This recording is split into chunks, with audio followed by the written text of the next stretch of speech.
صلى الله عليه وسلم وعلى آله وصحبه أجمعين ومن تبعه بإحسان إلى يوم الدين. أما بعد، أيها الإخوة الأحباب. في صوت تريد تغيير؟ خلاص ما في مشكلة. الله تبارك وتعالى ذكر بيت المقدس في آيات عديدة وعظيمة، فقال جل وعلا في كتابه العزيز: سبحان الذي أسرى بعبده ليلا من المسجد الحرام إلى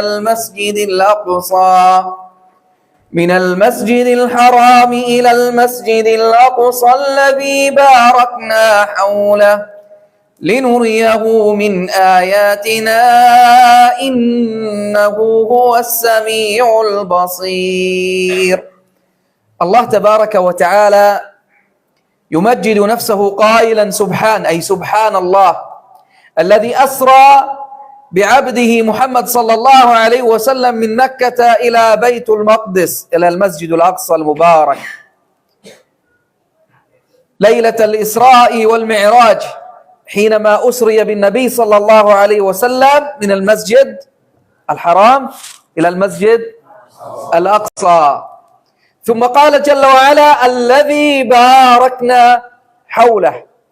فالمباركة الحولية كما يشير إليها العلماء أن كل ما في المسجد الأقصى وكل ما حوله مبارك، بمعنى رجاله، أطفاله، نساؤه، شيوخه، حتى أن الشجر والحجر هناك في المسجد الأقصى المبارك كلها مباركة، كما ورد في حديث النبي صلى الله عليه وسلم: آخر الزمان الشجر والحجر يتكلم في المسجد الأقصى في أرض فلسطين، تتكلم وتنادي: يا مسلم يا مسلم تعال هذا يهودي خلفي فاقتله.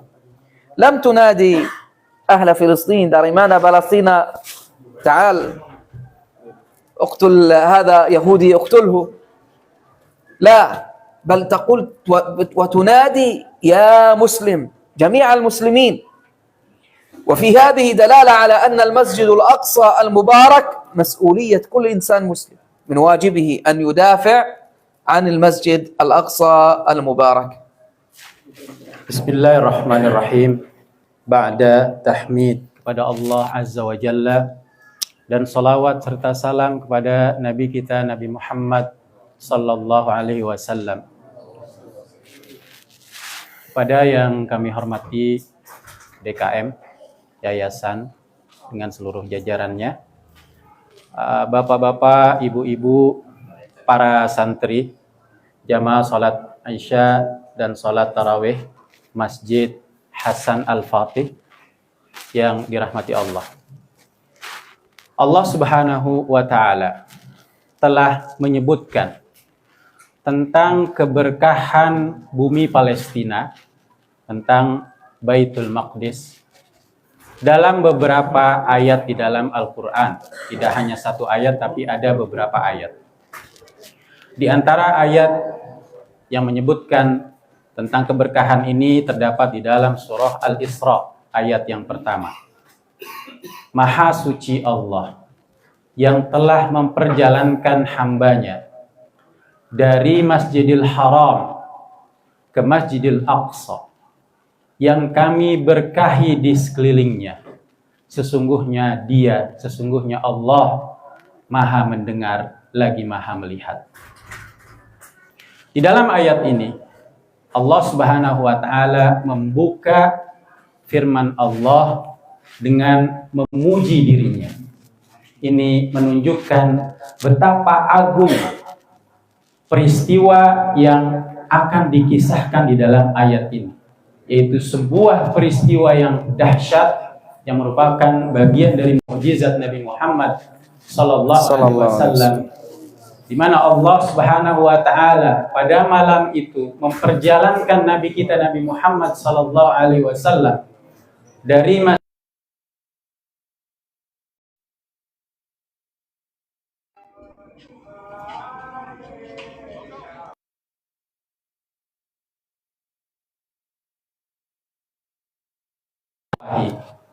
Di dalam ayat ini al-barakatul hauliyah, keberkahan yang ada di sekeliling Masjidil Aqsa.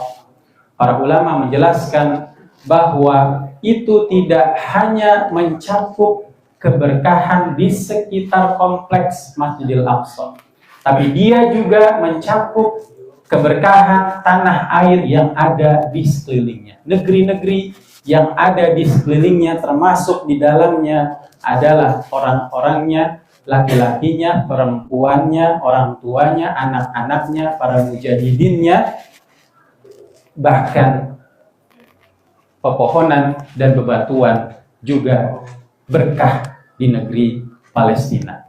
Ini sesuai dengan sabda Nabi Sallallahu Alaihi Wasallam,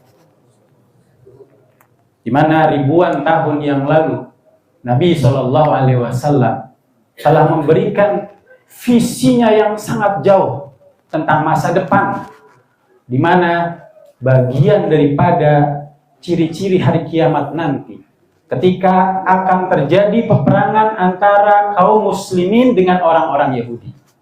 Di sana bebatuan dan pepohonan akan mampu berbicara, dan mereka akan memanggil, ya muslim, ya muslim, wahai orang Islam.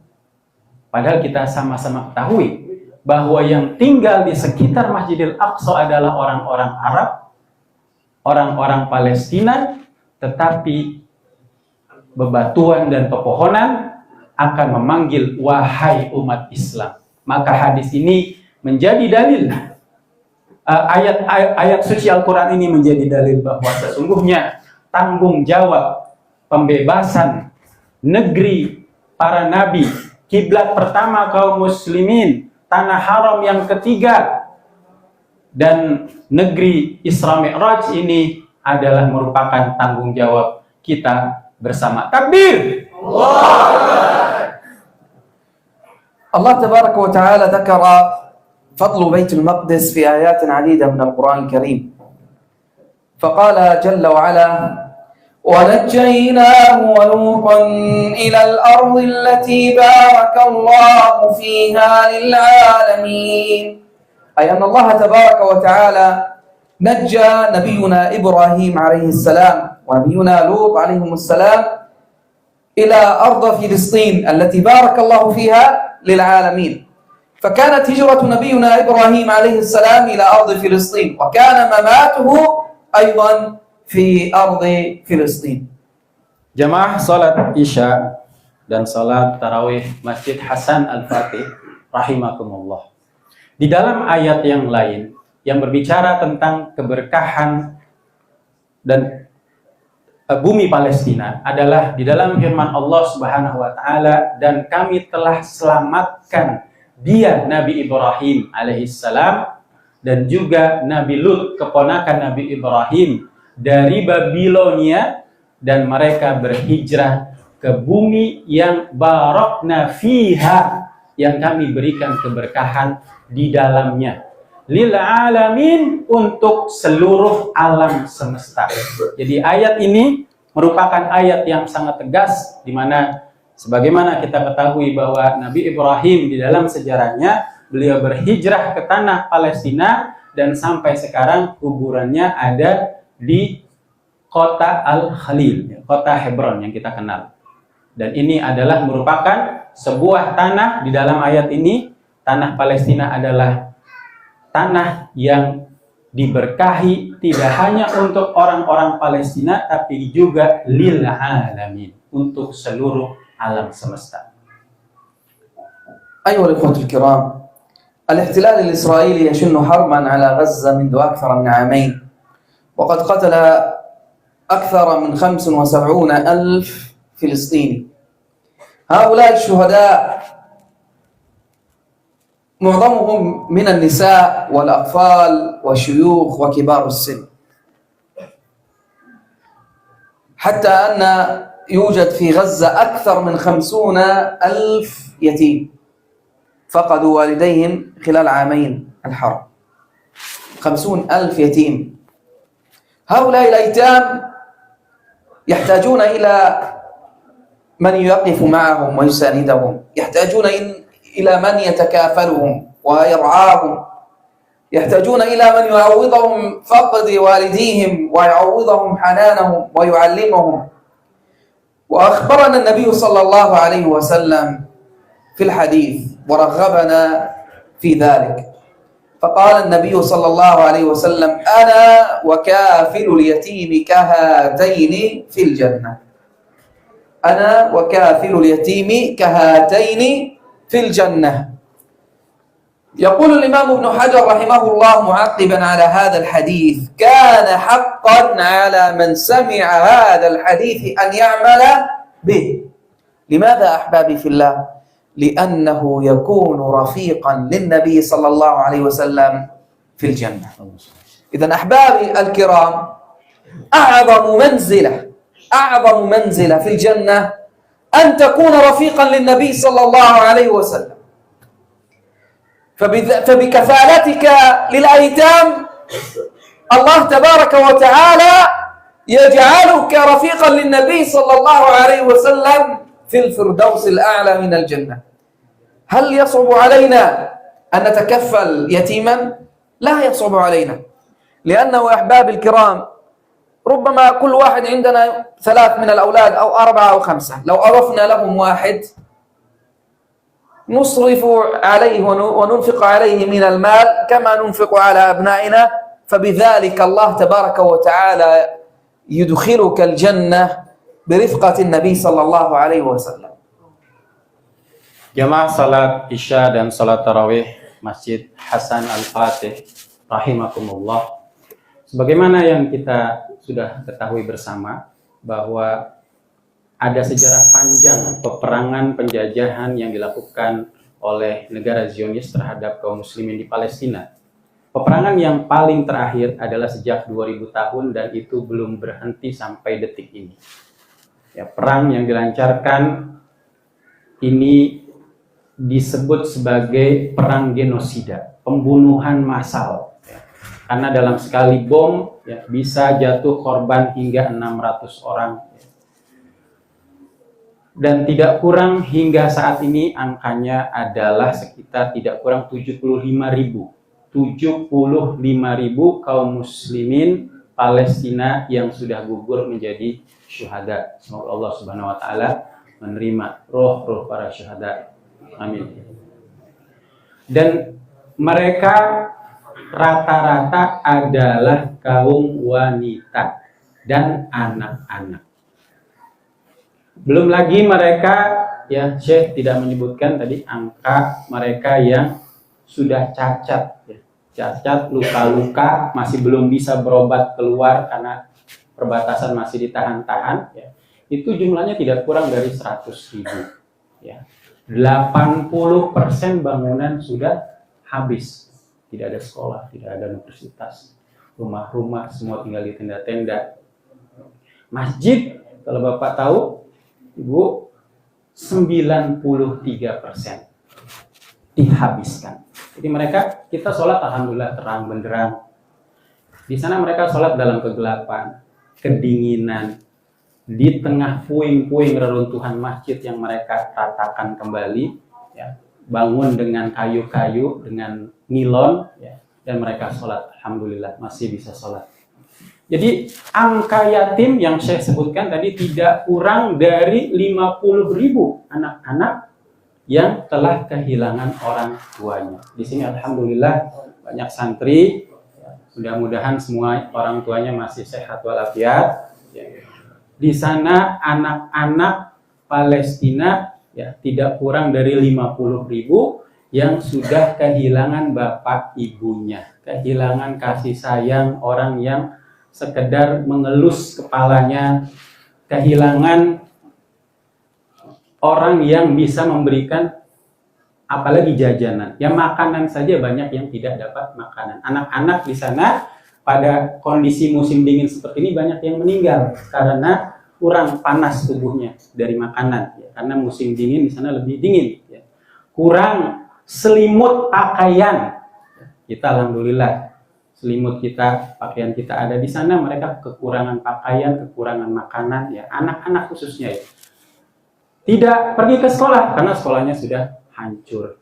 Alhamdulillah kalian di sini masih ada guru, masih ada tempat belajar. Di sana anak-anak di Palestina mereka sudah tidak 2 tahun lebih tidak belajar. Bapak-bapaknya sudah 2 tahun lebih tidak punya kantor, kantornya habis.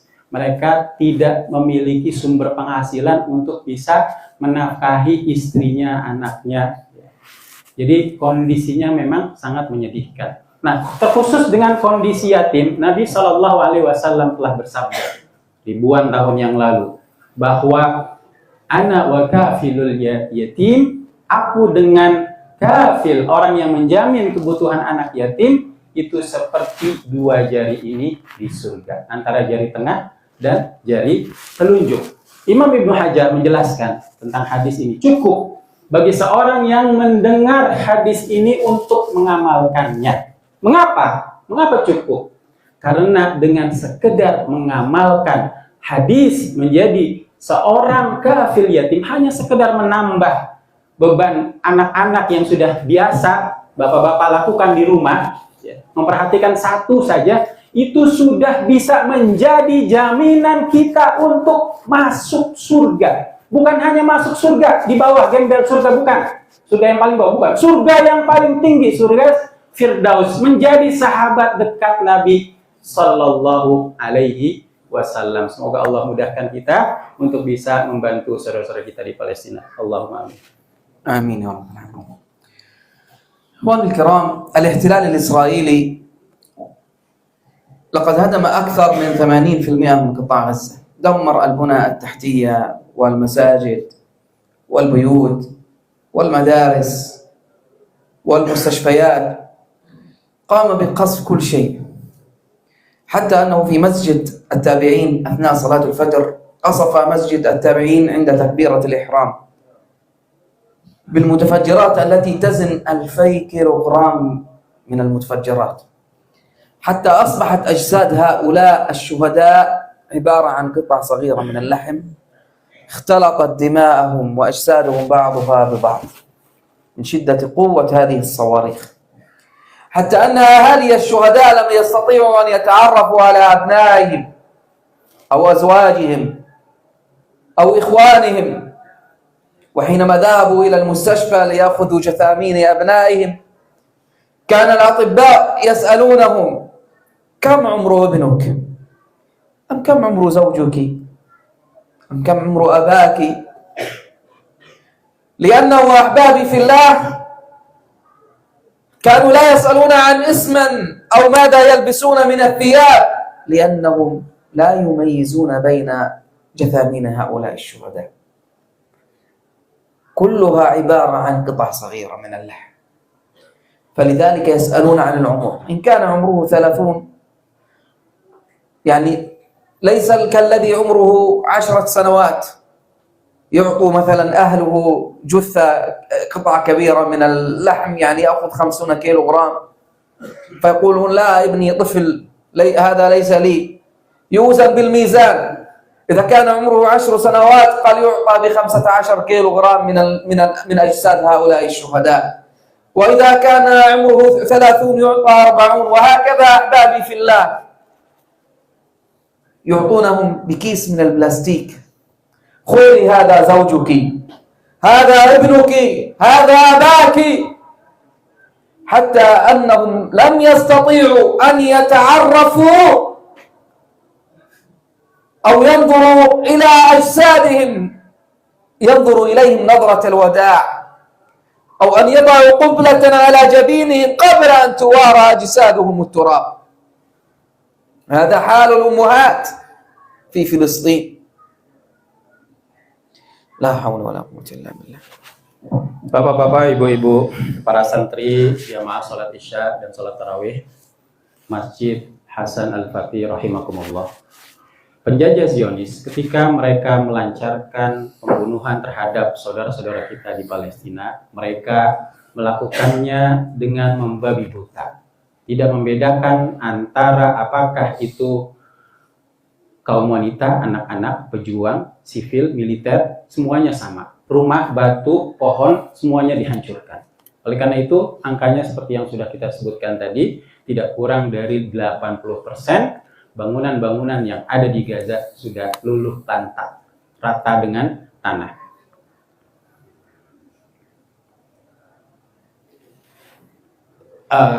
Rumah-rumah, ya, rumah sakit, kemudian masjid-masjid, fasilitas-fasilitas umum, semuanya diluluh lantakkan. Dalam satu contoh kasus, misalnya dalam sebuah peristiwa di sholat subuh, ya, ketika imam sedang bertakbiratul ihram, mengimami sholat subuh berjamaah. Allahu Akbar. Dan penjajah Zionis menjatuhkan bom seberat 2 ton, ya, sekitar 2000 kg, sehingga sekitar 100 jamaah yang tertimpa bom itu, mereka semuanya jasadnya hancur berkeping-keping, ya, tidak utuh lagi.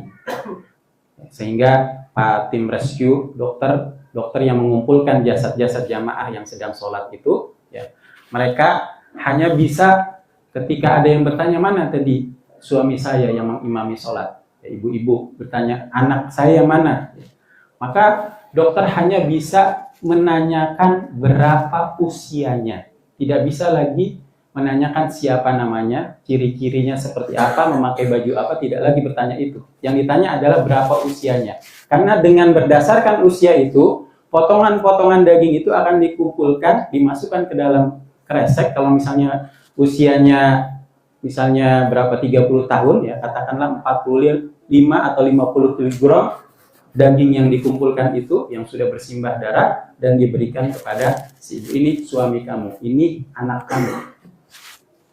Kita bisa bayangkan bagaimana kalau seandainya ibu-ibu ya ditinggal wafat oleh putra atau putrinya, dan ingin sekedar sebelum menyolatkannya, sebelum dikuburkannya untuk yang terakhir kali mengecup keningnya. Ibu-ibu di Gaza bahkan tidak mampu untuk melihat kepada potongan-potongan daging dari anggota keluarga mereka. Jadi itu adalah salah satu contoh bagaimana kejinya perlakuan yang dilakukan oleh penjajah Zionis terhadap kaum muslimin, saudara-saudara kita di Palestina. أيها الأخوة الكرام، من واجبنا كمسلمين نصرة إخواننا المسلمون في كل مكان، وعلى وجه الخصوص في أرض فلسطين. لماذا نقول على وجه الخصوص إخواننا في فلسطين؟ لأن إخواننا يجاهدون في سبيل الله عز وجل بأنفسهم وأموالهم وأبنائهم وكل ما يملكون من أجل أن يدافعوا عن مسرى نبينا محمد صلى الله عليه وسلم. فجهادهم نيابة عن كل إنسان مسلم في هذه الأرض المباركة، لأن الجهاد في سبيل الله هو فرض عين على كل إنسان مسلم، فرض عين على كل إنسان مسلم. يسقط إذا يكون فرض كفاية إذا سقط، يعني إذا اكتفي بالذين يجاهدون، يسقط الفرض العين. ولذلك أحبابي في الله لا بد من نصرتهم، ولا بد من مؤازرتهم، ولا بد من الوقوف معهم. والله تبارك وتعالى يقول إنما المؤمنون إخوة، ويقول النبي صلى الله عليه وسلم مثل المؤمنين في توادهم وتراحمهم وتعاطفهم مثل الجسد الواحد إذا اشتكى منه عضو تداعى له سائر الجسد بالسهر والحمى. معنى حديث نبينا صلى الله عليه وسلم أن المؤمنون في بقاع الأرض كلها عبارة عن جسد واحد. هذا الجسد إذا تأذى عضو من هذا الجسد كل الجسد يتعب ويسهر لهذا الألم الذي يشعر به. كذلك لا بد أن يكون المؤمنون إذا ما تعرض أي إنسان مؤمن في هذه الأرض من أذى، من ظلم، أن نشعر بمصابهم ونشعر فيهم وندعو لهم ونؤازرهم بأموالنا وبكل ما نملك وبكل ما نستطيع. هذا هو المؤمن. الله تبارك وتعالى قال إنما المؤمنون أخوة، والنبي صلى الله عليه وسلم وصفنا في الحديث كالجسد. إذا لم نكن كالجسد إذن الإيمان لا يرقى إلى الإيمان كامل، لم يكن إيماننا كامل إذا لم نشعر بإخواننا وجراحهم وما يتعرضون له. كذلك النبي صلى الله عليه وسلم يقول في الحديث عند الشعور بالمسؤولية: والله لا يؤمن. قالوا: خاب وخسر يا رسول الله، من هو الذي لا يؤمن؟ قال: من بات شبعان وجاره جائع. هكذا لابد أن يكون المسلم، لابد أن يكون عنده الرحمة على إخوانه. Jamaah salat Isya dan salat tarawih Masjid Hasan Al-Fatih rahimakumullah. Menjadi kewajiban kita untuk bisa membantu saudara-saudara kita kaum muslimin, khususnya yang menderita kesusahan di berbagai belahan dunia, tidak hanya di Palestina. Namun kita membahas secara khusus mengapa kita perlu membantu saudara-saudara kita di Palestina. Yang pertama adalah bahwa kewajiban jihad bagi kaum muslimin hukumnya adalah fardhu ain. Dan dia tidak akan gugur kewajibannya sampai perjuangan jihad yang dilakukan oleh saudara-saudara kita sudah cukup untuk bisa membebaskan Masjidil Aqsa. Jadi sesungguhnya yang dilakukan saudara-saudara kita kaum muslimin di Palestina, mereka adalah berjihad atas nama seluruh kaum muslimin, mempertahankan bumi Isra Mi'raj, mempertahankan Masjid Al-Aqsa. Kemudian Nabi SAW juga menjelaskan bahwa innamal mu'minuna ikhwah, kaum muslimin ini sesungguhnya adalah bersaudara. Bagaimana persaudaraan ini dijelaskan oleh Nabi SAW bahwa rasa cinta, kasih sayang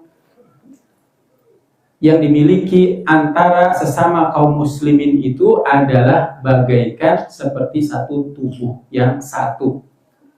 Karena apabila tubuh itu merasakan sakit, maka seluruh anggota tubuhnya akan merasakan demam dan sakit.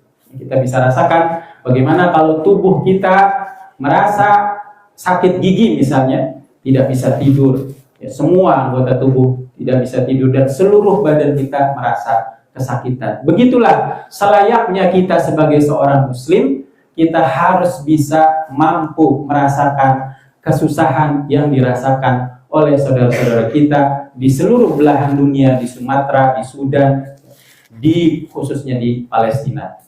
Karena jika kita tidak mampu, tidak memiliki empati, tidak peduli terhadap saudara-saudara kita yang sedang kesusahan, maka keimanan kita pada titik ini perlu dipertanyakan. Sudah benarkah iman kita, Islam kita yang kita miliki pada saat ini? Kemudian Rasulullah SAW juga bersabda bahwa keimanan tidak beriman seorang yang apabila tetangganya tidur kelaparan sementara dia tidur kekenyangan di rumahnya. Ini adalah dalil-dalil yang merupakan bagian daripada bahwa kita sebagai seorang muslim harus peduli dan wajib hukumnya untuk membantu saudara-saudara kita yang sedang kesusahan. Demikian tausiah dari Syekh pada malam ini yang bisa beliau sampaikan. Mudah-mudahan pada malam yang mulia ini, malam yang penuh keberkahan, malam yang disaksikan oleh para malaikat, semoga Allah Subhanahu wa Ta'ala mencatat ini sebagai bagian daripada pertolongan solidaritas kita dan juga bagian daripada jihad kita, kepedulian kita terhadap saudara-saudara kita yang sedang berjuang di bumi jihad Palestina. Takbir! Kemudian juga sesungguhnya mungkin videonya bisa di-stop. kita sambil melihat beberapa video, beberapa menit terkait kondisi terkini yang ada di Palestina.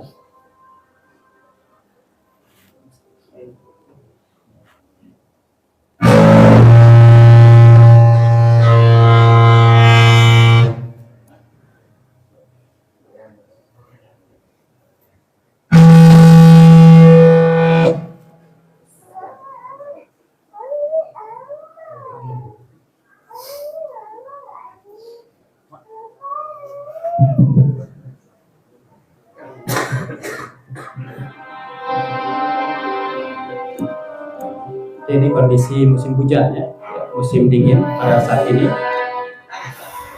tidak ada listrik, dan pasca gencatan senjata sampai hari ini juga penjajah Zionis tidak berhenti menjatuhkan bom-bomnya kepada saudara-saudara kita, baik di terowongan ataupun di pengungsian dengan tenda-tenda mereka yang sangat tipis dan padat.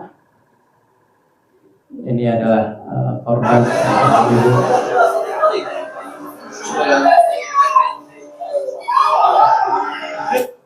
angkanya sudah ribuan ya yang syahid pasca gencatan senjata, dan sudah sekian ratusan kali pelanggaran yang mereka lakukan pasca gencatan senjata. Ya, kita lihat ibu-ibu antri minuman karena memang di antara target utama yang diserang oleh penjajah Zionis adalah sumber-sumber air ya, dan sumur-sumur ya, pompa-pompa, semuanya di bumi hanguskan ya, agar masyarakat Palestina tidak bisa bertahan dan pergi. Ini kondisi di Masjidil Aqsa beberapa saat sebelum perang Iran ya.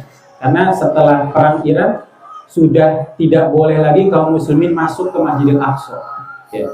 Tidak boleh lagi masuk melaksanakan sholat tarawih, sholat isya, dan sholat-sholat yang lainnya ya, bagaimana mereka memperlakukan ya, kaum wanita ya, jamaah, para murabitin, murabitot, kaum muslimin yang sedang wakaf membaca Al-Quran, berjaga-jaga di dalam Masjidil Aqsa. Sekarang setelah perang Iran khususnya, mereka sudah dikeluarkan dari Masjidil Aqsa. Jadi kondisi terkini Masjidil Aqsa berada dalam cengkraman total penjajah Zionis. Ya, ini masih ada karena terjadi beberapa waktu sebelum serangan Amerika dan Israel terhadap Iran. Ini Sister Afia, ya, dia memberikan update tentang bagaimana kondisi sosial masyarakat yang hidup di Gaza. Sebagian besar mereka ya hidup di tenda-tenda padat dan kumuh seperti itu, tipis ya, tertiup angin. Ya, anak-anak juga harus antri air dari sumber-sumber dari truk-truk yang lewat ya, yang masih lewat. Ya, ini anak-anak yang sedang antri makanan ya. Rata-rata mereka mengandalkan dapur-dapur umum ya, karena kebanyakan tidak punya makanan untuk dimasak di rumah. Jadi mereka antri di dapur-dapur umum ya. Dan mereka tidak lagi pergi bersekolah seperti kita, anak-anak kita. Ya, mereka antri sisa-sisa air dari truk. Ya. Itu syukur kalau mereka masih dapat truk yang lewat. Ya, kadang-kadang truk-truk itu tidak lewat. Ya, ibu-ibu khususnya bisa dilihat ya, itu mereka masak seperti itu ya, dalam keadaan gelap pada saat sahur dan juga pada saat berbuka.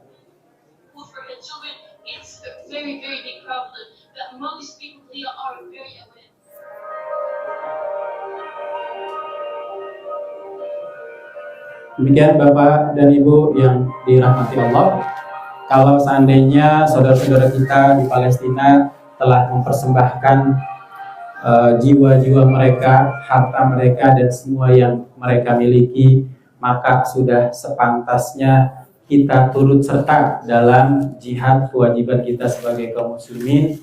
Kalau kita pada saat ini tentu saja kesulitan untuk mempersembahkan jiwa kita pergi berjuang seperti saudara-saudara kita di Palestina ya, dengan berbagai alasan ya. Namun kita masih memiliki kesempatan untuk terus mendukung jihad kaum muslimin dengan harta kita dengan harta yang kita miliki. Karena Rasulullah Shallallahu Alaihi Wasallam bersabda, barang siapa yang mempersiapkan orang yang berjihad, faqad ghaza, maka sesungguhnya dia juga telah berjihad. Kemudian di hadis yang lain, barang siapa yang membantu orang yang berjihad, keluarganya yang ditinggalkan, anaknya, istrinya, bapaknya, tanggungannya, dibantu oleh dia agar dia tetap bertahan keluarganya sementara dia berjihad, maka orang yang membantu itu juga telah berjihad di jalan Allah. Oleh karena itulah, mudah-mudahan kontribusi kita pada malam hari ini, walaupun sedikit dan sesuai dengan kemampuan kita, semoga Allah Subhanahu wa taala catat pada hari kiamat nanti ketika Allah Subhanahu wa taala bertanya kepada kita, sudah apa yang telah engkau lakukan ketika saudara-saudara engkau berjuang mempertahankan wakaf kaum muslimin di Palestina, maka kita sudah memiliki jawabannya. Ya Allah, pada malam ini di bulan Ramadan, walaupun kami memiliki kemampuan yang sedikit, tapi kami telah turut serta di dalam membantu jihad saudara-saudara kita di Palestina. Semoga Allah terima. Ini dari panitia juga meninggalkan lembar komitmen. Ya, lembar komitmen ini barangkali dari jamaah hadirin yang pada malam ini tidak sempat membawa uang tunai. Ya, di sini petugas meninggal, bisa nanti bapak jamaah bisa meminta kepada petugas, karena di sini bisa dituliskan nama, ya, kemudian nomor kontak, dan juga ada tulis, ya, nanti bisa di shoot aja sehingga kita tidak ketinggalan kontribusi kita untuk sama-sama berjuang di jalan Allah. Karena sesungguhnya di dalam Islam ini Allah Maha Adil dan Maha Bijak, bahwa orang yang baru berniat saja untuk melakukan kebaikan, maka dia sudah mendapatkan satu pahala. Bagi bapak dan ibu yang sudah berniat di sini semampunya untuk, oh ya, saya mau ambil lembar komitmennya, insya Allah akan dapat pahalanya sesuai dengan hadis Nabi Shallallahu Alaihi Wasallam. Karena di hari-hari biasa selain daripada bulan suci Ramadan, bahwa pahala sedekah itu bisa 10 hingga 700 kali lipat. Ya. Apatah lagi khususnya di bulan suci Ramadan, di mana kebaikan itu bisa senilai 1000 bulan, ya, 1000 bulan. Ya, semoga Allah Subhanahu wa taala terima puasa kita, salat kita, tarawih kita, sedekah kita, ya, dan seluruh amal ibadah kita pada bulan suci Ramadan, dan Allah sampaikan kita kepada malam Lailatul Qadar, dan Allah catat bahwa pada malam hari ini kita telah bertekad, kita telah berazam di dalam hati kita bahwa kita tidak akan pernah meninggalkan kewajiban kita untuk berjihad di jalan Allah. Takbir! Billahi taufiq wal hidayah. Wassalamualaikum warahmatullahi wabarakatuh. Waalaikumsalam warahmatullahi wabarakatuh. Jazakumullah khair. Barakallahu fiik.